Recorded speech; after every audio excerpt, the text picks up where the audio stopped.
The smell of money is something you learn to recognize before you ever see it. It clings to silk and cashmere, rides the air in cologne that costs more than some people's monthly rent, settles in the back of your throat like something sweet that's already starting to rot. I know that smell well. I grew up drenched in it, even when I had nothing left but a name and the designation printed on my registry card. Omega. Class 1. Rare expression. 3 words that stopped being about me a long time ago. My name is Ren. I'm telling you this first because no one else in that room bothered to ask. The holding rooms backstage at the Meridian Exchange smelled like antiseptic and expensive fabric softener, a combination that should have been comforting but wasn't. The attendants who prepared us moved with the practiced efficiency of people who had long stopped thinking of us as anything other than inventory. They combed hair, adjusted collars, checked scent suppressant patches with gloved fingers, annotated clipboards. I sat on a padded bench and let them work around me. There were 6 of us that evening.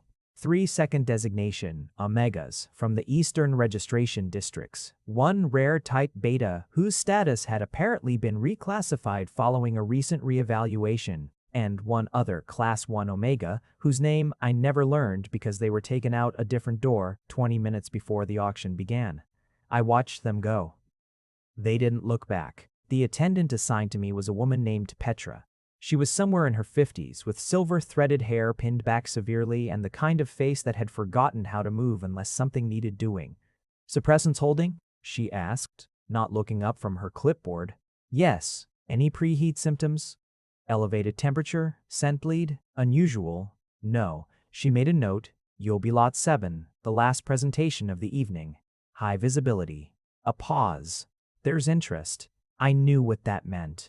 "There's interest" was the polite way of saying the room was full of people who had already been sent my profile, my test results, my scent analysis, my family lineage going back 4 generations. People who had read the words rare expression and felt something kindle in them that had nothing to do with me as a person and everything to do with what I represented. Class 1 Omegas with rare expression designation occurred at a statistical rate of approximately 1 in every 40,000 registered Omegas. We produced a broader spectrum of bonding pheromones than standard Omegas, held longer heat cycles, and were theoretically compatible with a wider range of alpha and beta pairings. On paper, we were unicorns.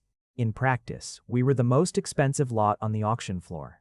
I pressed my palms flat against the tops of my thighs and breathed through my nose and tried to remember what my mother used to say. She had been a Class 1 too, though not rare expression. She'd gone through an exchange when she was 19 and spent 30 years with a man who treated her like the most precious object he'd ever owned. She never used the word happy to describe her life. She used words like safe and comfortable and grateful. I always wondered if she knew the difference. The exchange was not technically a slave market. The legal framework around designation-based contracts in our world was complex, layered with protections and rights that looked significant on paper. Registered Omegas over the age of 20 could enter bonding contracts voluntarily. The exchange process was, legally, a facilitated matching service. Legally. I was 23. I had entered my name into the registry because my father's debts had found their way to my door after he disappeared, and because the alternative, unregistered Omega, no bonding protection, no legal status in designation law, was something I couldn't afford to risk. An unregistered Class 1 Omega in a city like this was either very lucky or very dead within a few years. I had always been pragmatic. It wasn't the same as being okay with any of it. But pragmatism kept you breathing. Petra finished her checklist and set the clipboard aside. For a moment, just a moment, she looked at me with something other than professional neutrality. It passed quickly. "The suppressants will start wearing at the 90-minute mark," she said. "You'll be on stage for no more than 12 minutes. If a contract is signed tonight, there's a cooling period of 48 hours during which you retain the right to, I know my rights." She nodded. "Left." "Nenny rights." She nodded. "Left." I sat alone in the holding room and listened to the distant murmur of the auction floor filling with the sound of money and want. The stage was small and raised, framed by warm amber lighting designed to flatter and present. They gave me a chair to sit in, but I didn't use it. I stood at the edge of the presentation platform and let the light hit me and looked out at the audience and felt something go very quiet inside my chest. There were perhaps 60 people in the tiered viewing floor. Most of them were alphas. You could tell by the way they held themselves, the subtle forward lean, the sharpened attention that designation biology made almost involuntary when an omega's scent was present. The suppressants were still holding, but my natural baseline would have been seeping through regardless. It always did. I scanned the room the way you scan a room when you're trying to stay calm. Exit signs. Architectural details. The slightly too bright chandelier. The rows of faces.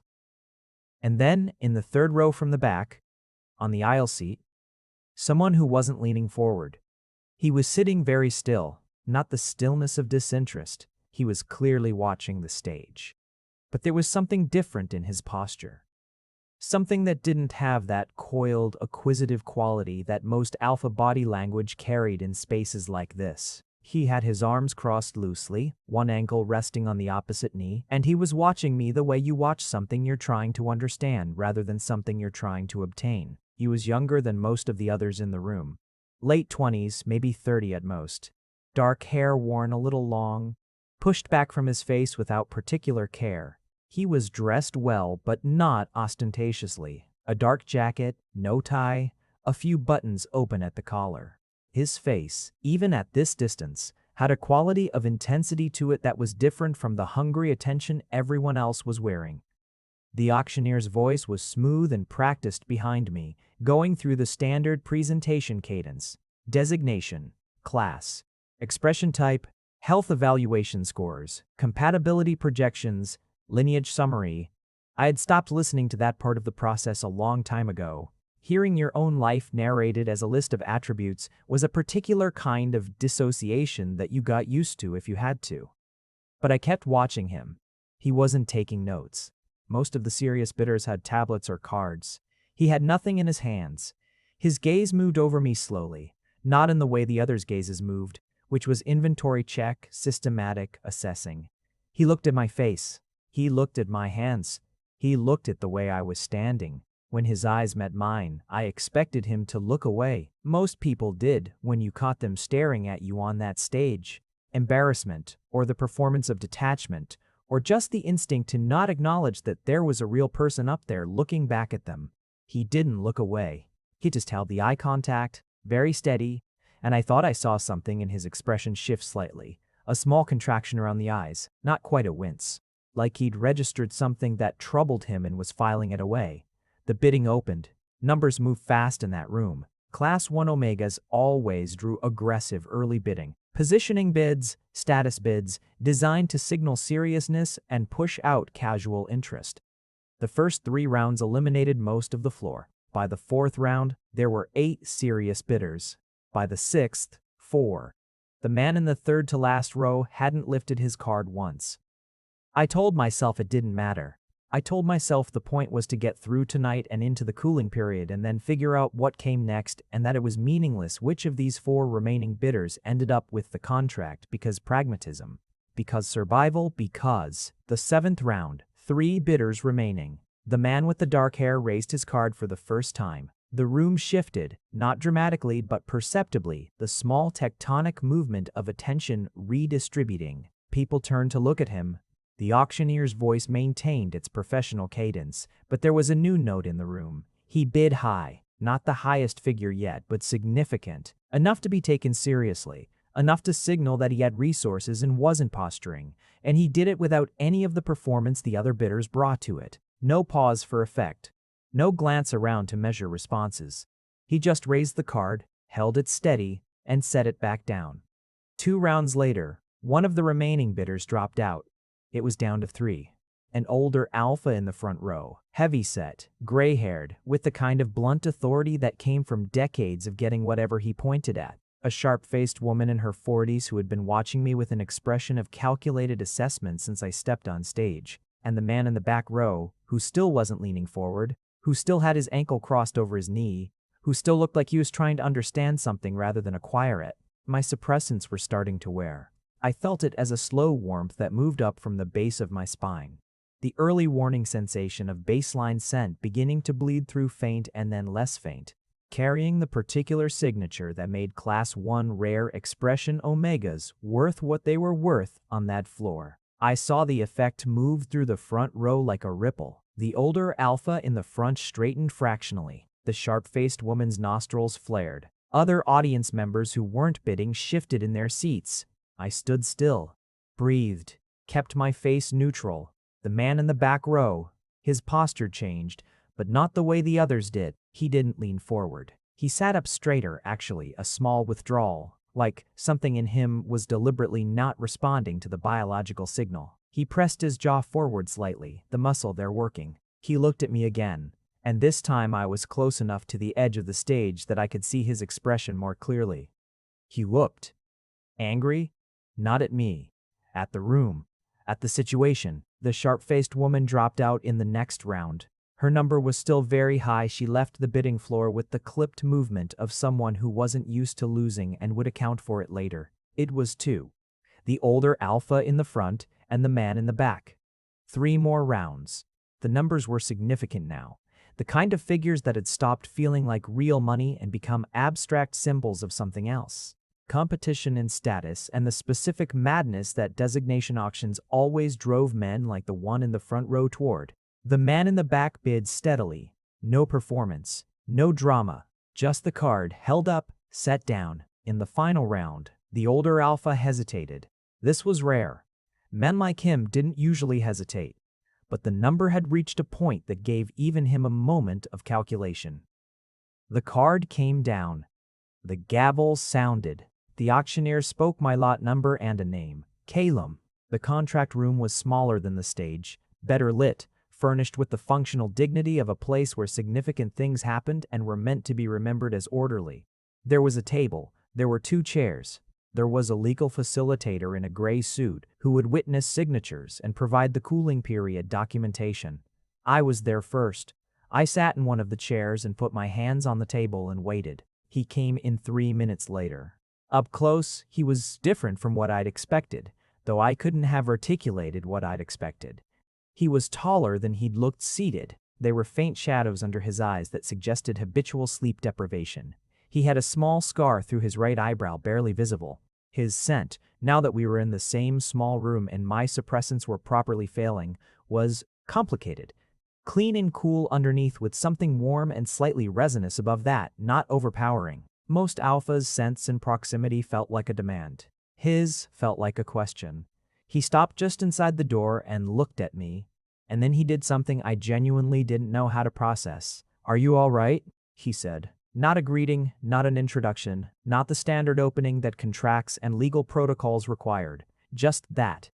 I stared at him for a moment. "I'm fine," I said, on reflex.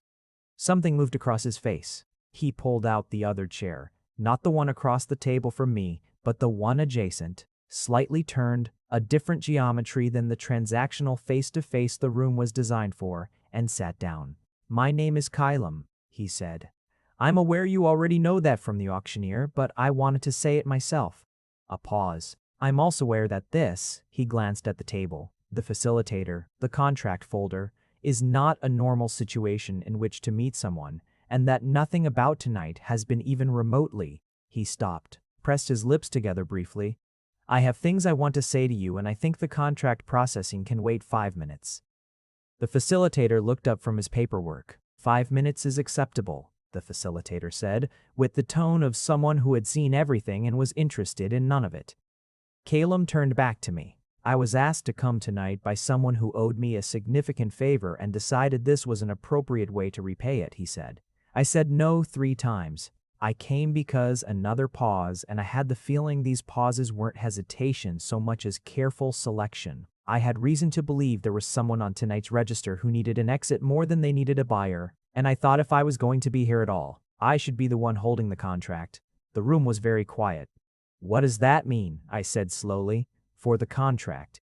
It means I'm not going to enforce the bonding clause." He said it simply, the way you say things that are, to you, obvious.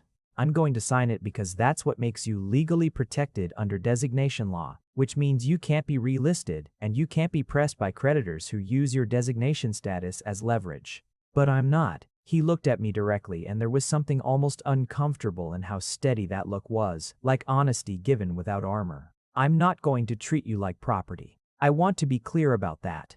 I looked at him for a long time. I had learned over the years to evaluate sincerity the way you evaluate any resource in short supply, carefully, with full awareness that what looked like the real thing was often counterfeit. Men said things in contract rooms. Men said things in the glow of acquisition and biological response and the particular intoxication of winning, and then the morning arrived and the things they said the night before had a different shape. "Why?" I said. He blinked, like the question surprised him. Not the content of it, but the directness. "Because you're a person," he said, "and because the look on your face when you were standing on that stage was one of the most contained things I've ever seen. Like you'd folded yourself up very small so there was less surface area to hit." He stopped again. "I'm sorry, that was probably too much. I'm told I'm frank to an unfortunate degree." Something moved in my chest that I didn't have a name for yet. "Sign the contract," I said after a moment. "We can figure out the rest later." Later turned out to be the back of a car moving through city streets washed silver by early rain. The kind of quiet that falls between two people who have just made a significant decision together and are still sorting out what it means. Calum was looking out the window. The city lights made slow geometry across his profile. "You don't have to talk," he said without turning. "If you need quiet, that's fine." "I don't need quiet," I said. "I've had a lot of quiet recently." He turned then, slightly.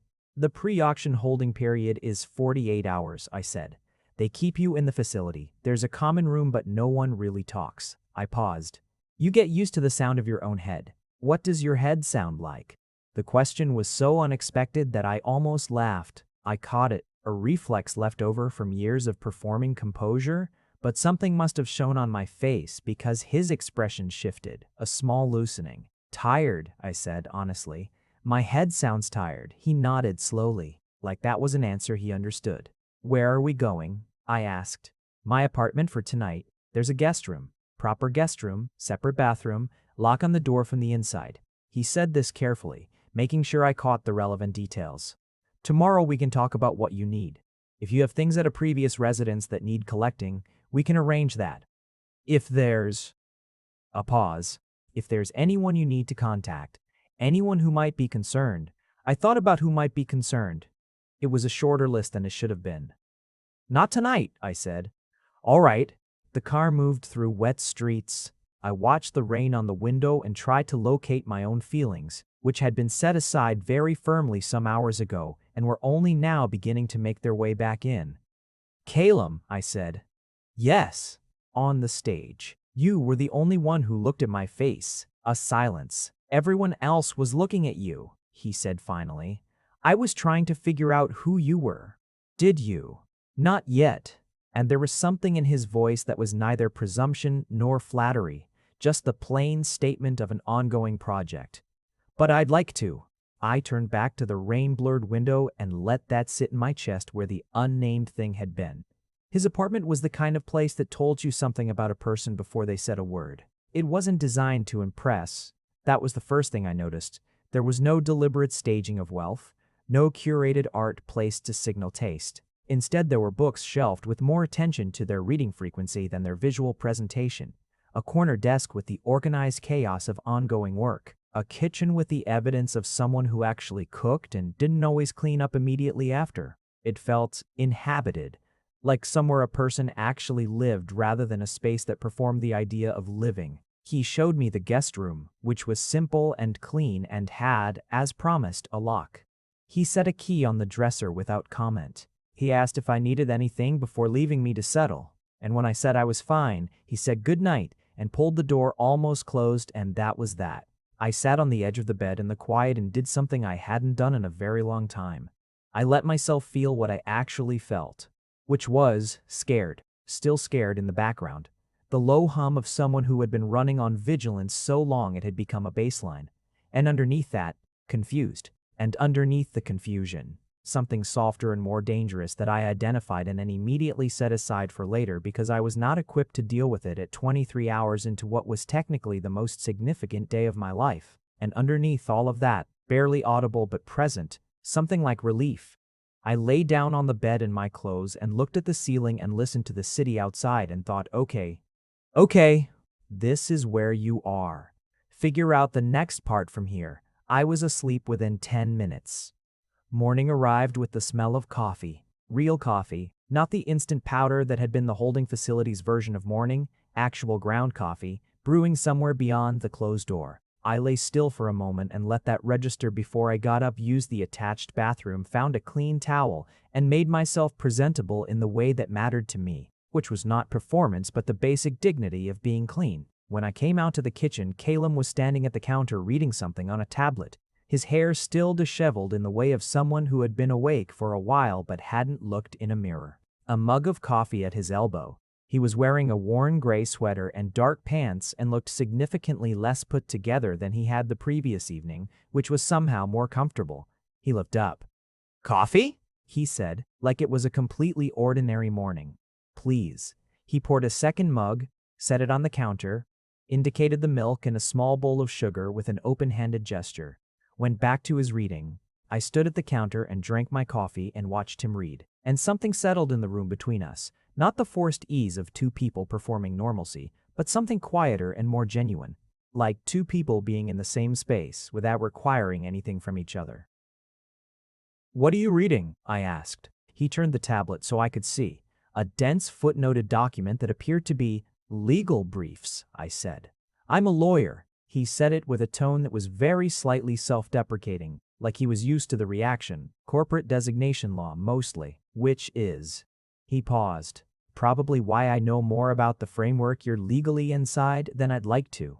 I looked at him. "That's why the creditors couldn't." Using designation registry status as debt collateral is a gray area that several financial instruments exploit specifically because it's a gray area, he said, with the even delivery of someone stating a fact they found objectionable. "I've written 3 briefs arguing for the legislative closure of that gap, and they've been tabled each time." A pause. "So I do what I can within the existing structure." I set my coffee mug down. "How many times have you done this?" He looked at me. There was no evasion in his face. "You're the third," he said. "Over 4 years. Where are the others?" "One is in graduate school in the north. One is running a small business in the coastal district. Both are living independently. No bonding contract in force. The initial contract was dissolved through mutual agreement once they were legally clear of their respective situations." He met my eyes steadily. "I'm not collecting people, Ren. I want to be clear about that too." I believed him, which was its own strange sensation, the unfamiliarity of taking someone at their word without that cold back calculation running underneath it. "I don't actually know what I want," I said. It came out before I decided to say it. "In terms of what comes next, I haven't let myself think about that for a while." "That makes sense." He picked up his coffee. "You don't have to figure it out today." "I know. I found the word, aware of it, that I don't know." That feels strange after spending so much time just trying to manage the immediate situation. He nodded slowly. "The immediate situation being," he said carefully, "the debts, the registry, the exchange, all of it." "Yes." I wrapped both hands around the warm mug. "I used to have plans. Before, graduate study maybe. I was 2 years into a degree in environmental design before everything fell apart with my father's situation. I was a person who had a future with edges to it." A pause. "And then the edges got sanded off and I was just surviving. Getting through the next thing." "You can have edges again," he said simply. "Can I?" "The contract provides you legal cover and a residential address. The bonding clause isn't going to be enforced. There are no conditions on how you use your time." He turned his mug in a slow circle on the counter. "If you wanted to return to school, with whatever financial support is manageable, that's something we could explore." I stared at him. "Why are you doing this?" I said, and this time it wasn't the question I'd asked in the contract room. This one went further. "Really? Not the practical version? Why do you care what happens to me?" He was quiet for a moment. The kind of quiet that wasn't avoidance but thought. "Because I watched you stand on that stage," he said finally, "and I could see exactly how much it was costing you to be there. And I've spent enough years studying the legal machinery that produces situations like that stage to feel responsible. Not personally responsible for your specific circumstances, but," he searched for the word, "implicated in systems I've moved through without being touched by the way other people are touched. That feels like a debt to me, one that isn't dischargeable by writing briefs. So it's guilt, I said, not unkindly. Some of it, he admitted, but not all of it. Another pause. Some of it is that you looked at me on that stage. In a room full of people who weren't seeing you, you looked back at me, and it felt like something was asked of me. I don't know how else to describe it. I remembered that moment, the steady eye contact, the small frown. You looked angry, I said. I was, at the room, at all of it, yes. I drank my coffee and thought about what to do with honesty offered plainly. It was a skill I'd had to unlearn, and now I was going to have to find it again. Thank you, I said, for last night, for the way you explained it, in the contract room. You thanked me already, last night. I know. I'm saying it again, in the morning, when I'm not in shock. Something crossed his face that was close to a smile but quieter. More private. You're welcome, he said. 3 weeks into the arrangement, I started to learn the specific geography of living in proximity to Calum. He woke early, not with alarms but with the natural rhythm of someone whose internal clock had been reliably calibrated to somewhere around 5:30 for long enough that it was simply who he was. He made coffee before anything else. He read briefs and case files while drinking it, standing at the counter, a habit that he explained was about keeping his body upright to stay alert, and that had evolved into simple preference. He worked long hours, but not, I learned, the hours of someone who had nothing else. He had distinct habits around the end of a workday, a deliberate set-down of the work, a period of movement, usually a walk, sometimes a run. Occasionally, what appeared to be an old martial practice he performed alone in the living room with the furniture pushed aside, a transition into evening that had texture to it. He cooked, actually cooked, with the easy confidence of someone who had learned it as a necessity and then discovered he liked it. He listened to music while he did, eclectic, unpredictable, ranging from acoustic things that felt like memory to sharp electronic sounds that shouldn't have paired with chopping vegetables but somehow did. He didn't narrate while he cooked or fill the silence with talk. He just made food, and it was usually very good.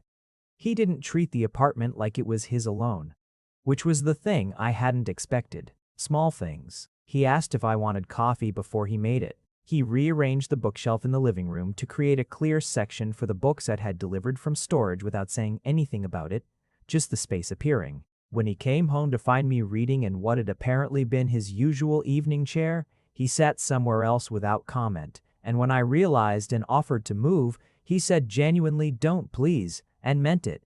He was careful with me. Not in the way of walking on eggshells, not the anxious, managing carefulness of someone afraid of a wrong step. In the way of someone paying real attention. I wasn't sure what to do with it at first. Careful had, in my experience, usually been a prelude. The performance of care before the accounting, before the moment when care became currency and you were expected to repay. But Calum's careful had no evident invoice attached. About 2 weeks in, I found myself watching him across the dinner table. He was reading a case brief propped against a water glass, a habit he'd apologized for once and then continued because I told him honestly that I didn't mind, and I felt the thing in my chest that I had identified and set aside on the first night move a bit closer to the surface. It was not a comfortable feeling. It felt like the beginning of something I hadn't asked for and didn't have adequate architecture to contain. I pressed it back down and asked if he wanted more rice. The suppressants wore off entirely about 3 weeks in. This was expected. The medical-grade patches they used for exchange presentations were temporary, and my body chemistry was reasserting itself the way it always eventually did. I mentioned it to Calum straightforwardly one morning because it seemed like information he should have. He looked up from his brief. "Okay," he said. "Do you need," he considered. "Are you comfortable with that in terms of the living situation?" "It's fine. The natural baseline is nothing like a preheat expression. You'll notice it, but it won't be." I searched for the clinical term. "It won't create a significant designation response in a standard environment." "I'm not asking about the designation response," he said, with a slightly careful tone. "I'm asking if you're comfortable. If having your scent unsuppressed in a shared space feels vulnerable," I said flatly, because there was no point in not naming it. "Yes." I thought about it honestly. It did feel vulnerable. not because of Calum specifically, or not only because of Calum specifically, but because the suppressants had been a layer of armor and armor was hard to take off even when the room was safe. I'll manage, I said. If at any point it doesn't feel manageable, I'll say so. I met his eyes. I've gotten better at that. Saying things. He held the eye contact for a moment. You have, he said, and there was something in his tone that was not pride exactly. Witnessing the particular warmth of having watched something happen and being glad it happened. I looked away first, made a project of refilling my coffee. I'm enrolling in a part-time studio course, I said. At the Design Institute. The environmental track is doing a short-term cohort program and the timeline works. That's good. He sounded genuinely pleased. When does it start? 2 weeks. It's 3 evenings a week and a full studio day on Saturdays. I paused. I'll adjust my schedule around yours for the practical things. Grocery days, that kind of thing. You don't have to adjust anything around me, Ren. I know, I want to. We're sharing a space. It's practical. I glanced up at him. I like practical. I know you do. And there it was again, that small, quiet quality in his voice that meant he'd been paying attention and hadn't looked away. The first heat came 4 weeks in. I knew it was coming for about 36 hours before it arrived. The warning signs were familiar. The temperature shift and the heightened scent and the particular static in my nervous system that signaled biological process overwhelming normal function. I had a plan for it. I had supplies ordered and a protocol from my medical file, and it was all, clinically, very organized. What I hadn't planned for was being unable to stop wanting Salem near me. Heat was a biological event, and its mechanics were well documented.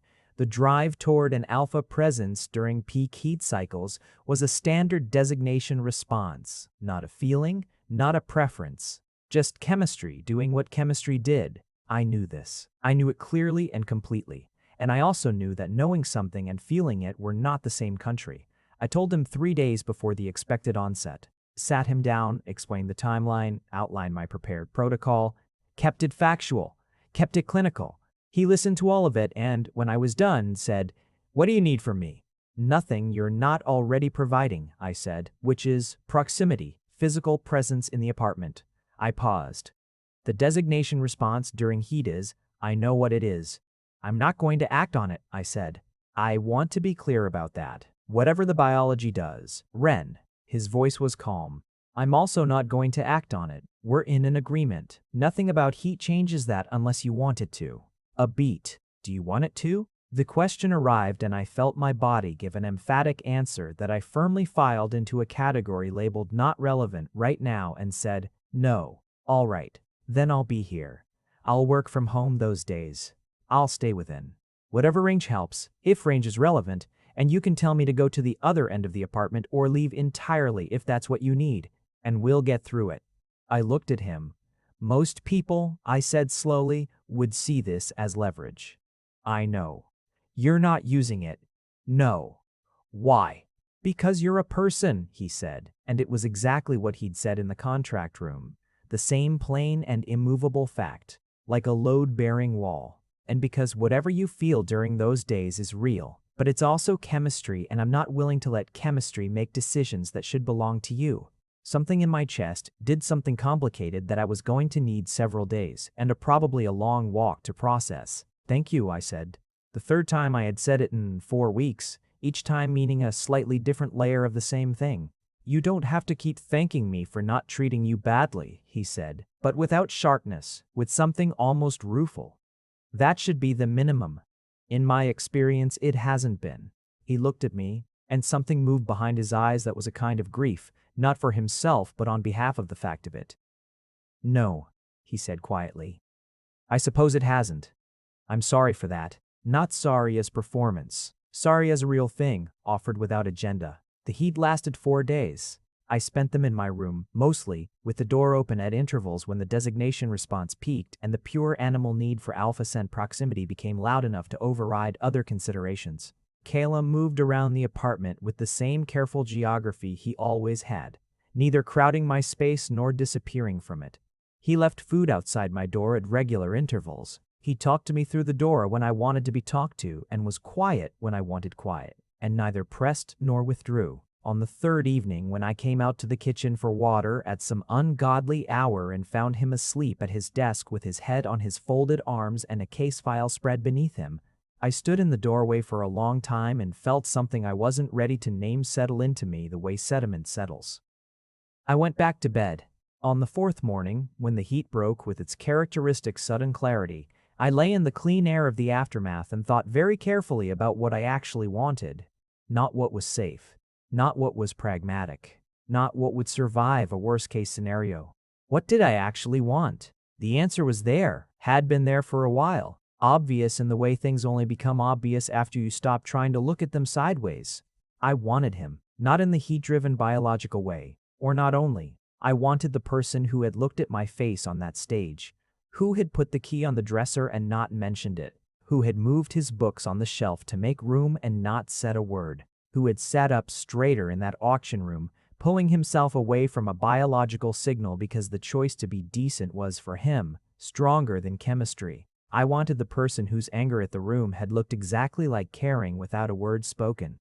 I lay in the quiet of the fourth morning and let myself want something for the first time in years, and it felt terrifying and real, and like standing on ground that might hold. I didn't say anything for another week. The week was not avoidance, or not only avoidance, it was also necessary time. I was adjusting to the post-heat clarity, returning to my studio course with renewed focus, re-examining the interior architecture of my own feelings with the same systematic attention I'd started applying to everything since my father's disaster had taught me that emotion unexamined was emotion weaponized. Calum was Calum. He moved through the week with his usual contained quality. He cooked. He worked. He asked about my studio project and listened with genuine attention when I talked about it. He brought home 2 different types of tea one evening because he'd noticed me reading the label of one and thought I might want options, which I only identified as deliberate care 30 minutes after it happened, and then had to go back to my room to collect myself. On the 7th day after the heat, I went to find him. He was in the living room, in the chair by the window that I'd been borrowing for reading, which I'd recently started to feel guilty about, though he'd never said anything. He wasn't reading. He was just sitting, looking out the window at the city, with the expression of someone existing quietly in their own head. I sat on the low table across from him, which was not a chair, which was a different spatial message, close and direct. He looked at me. "I want to say something," I said. "All right, I've been thinking about it for a week. I don't want to misread the situation. I'm aware that we are in a legally structured arrangement that was designed to help me and that you're a person who does this for reasons that are genuinely principled and not." I was aware I was talking too fast and made myself slow down. "I don't want to make this complicated for you." "What are you trying to say, Ren?" I looked at him directly. I stopped. Tried again. "I know that I feel things about you that are different from gratitude, and I don't know what to do with that, because the context is what it is. And I know the heat, probably." "The heat is over," he said quietly. "It's been a week. What you feel now isn't heat." "No," I agreed. "It's not." A silence. "Calum." I pressed my palms flat on the tops of my thighs. The same gesture from the holding room, I realized. The same effort at staying steady when things felt unsteady. When you were sitting in that room and everyone else was leaning forward and you weren't, Ren. And you looked at my face, Ren. His voice was different. Lower. Still steady, but something had changed in it. A shift in what he was holding. "I need to tell you something. I waited. When I sat in that room," he said.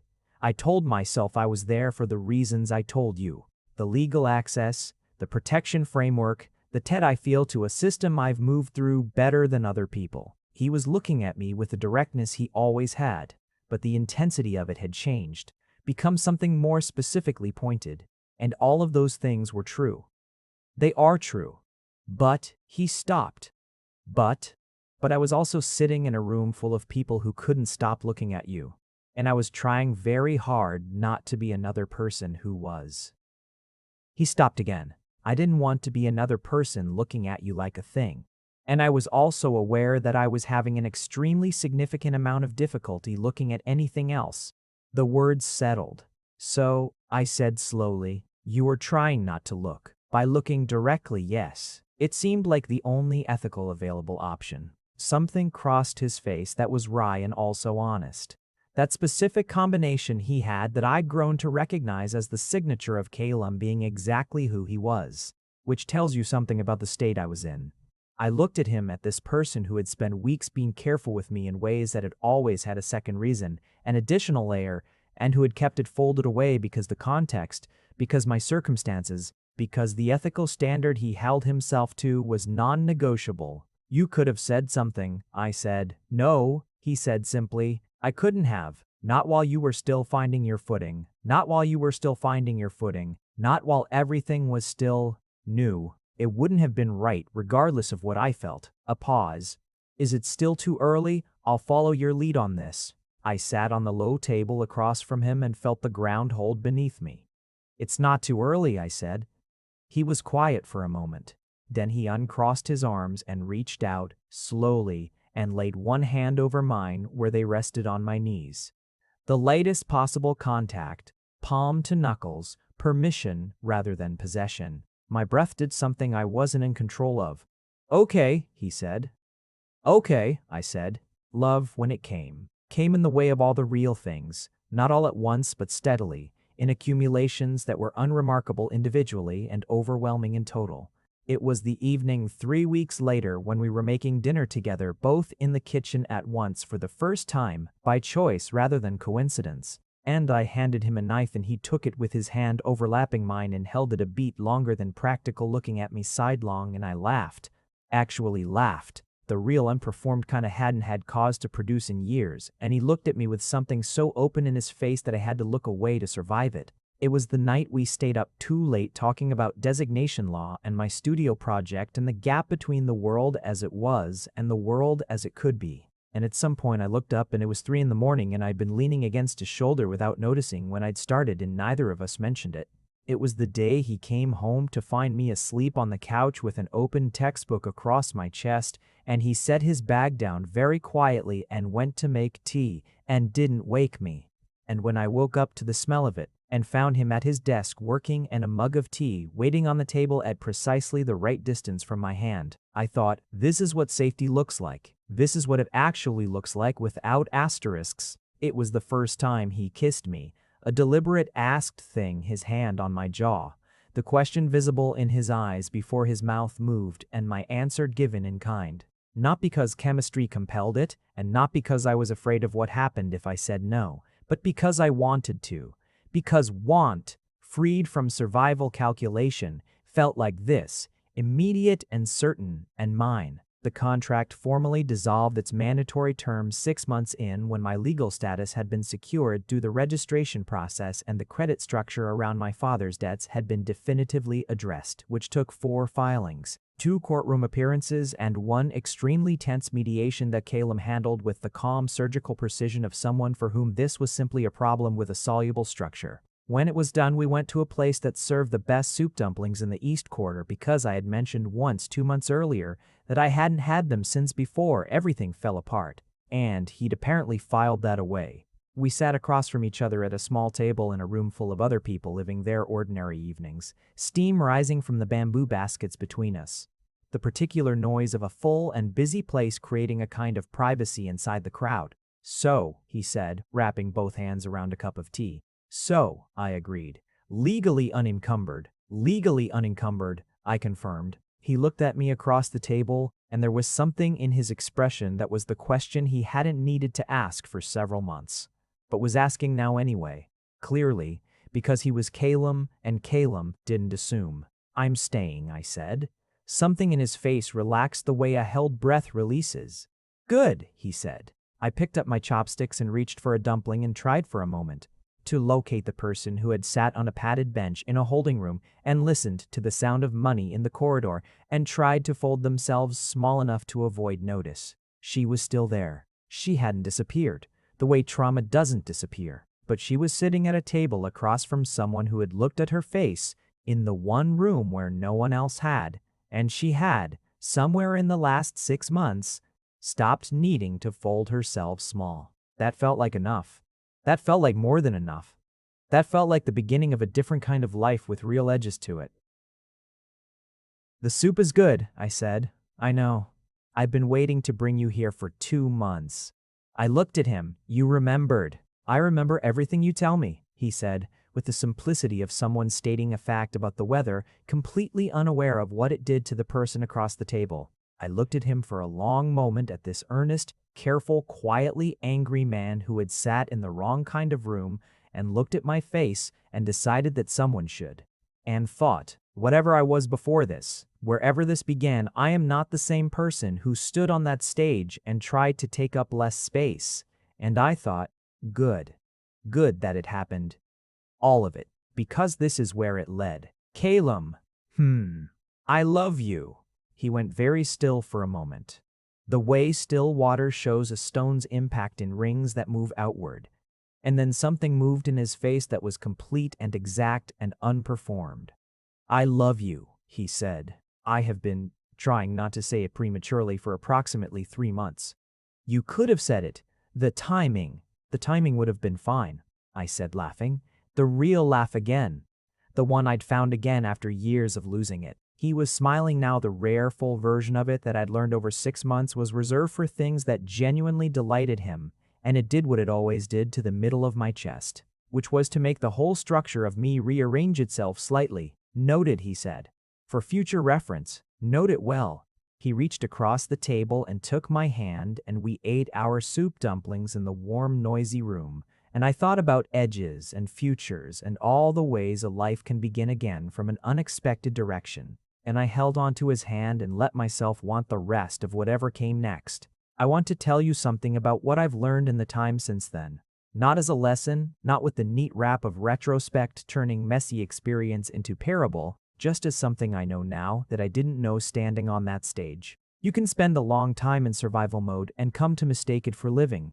The vigilance, the calculation, the constant management of exposure, all of it becomes fluent, becomes second nature, becomes the entire vocabulary of how you move through the world. And it works in a certain way. It keeps you alive. It keeps the surface of you intact.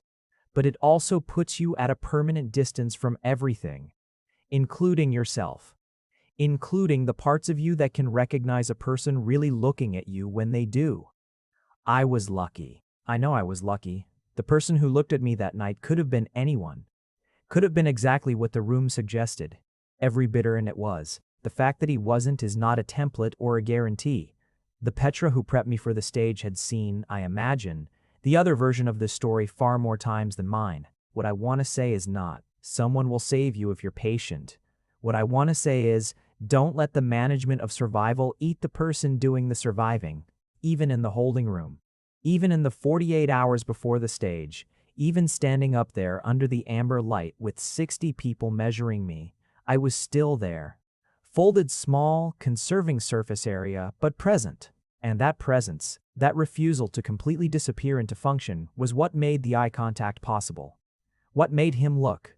What made me look back. Remaining yourself is not dramatic. It is not triumphant or clean or obviously worthwhile in the moment it's most difficult, but it is the thing that makes every subsequent thing possible.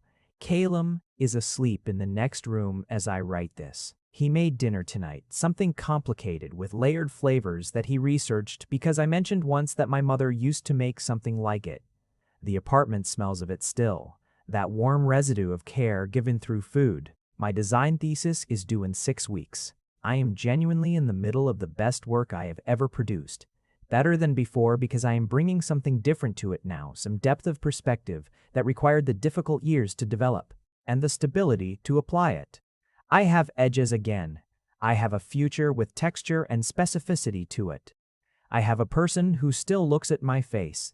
The rest, I am building, which is exactly what a future is for. If you made it to the end, you're my kind of person. Leave a subscribe, comment down your favorite part of the story, and if you want early access to videos, exclusive content, or just want to support the channel, hit that join button right below the video. Even one member genuinely means the world to me. See you in the next one.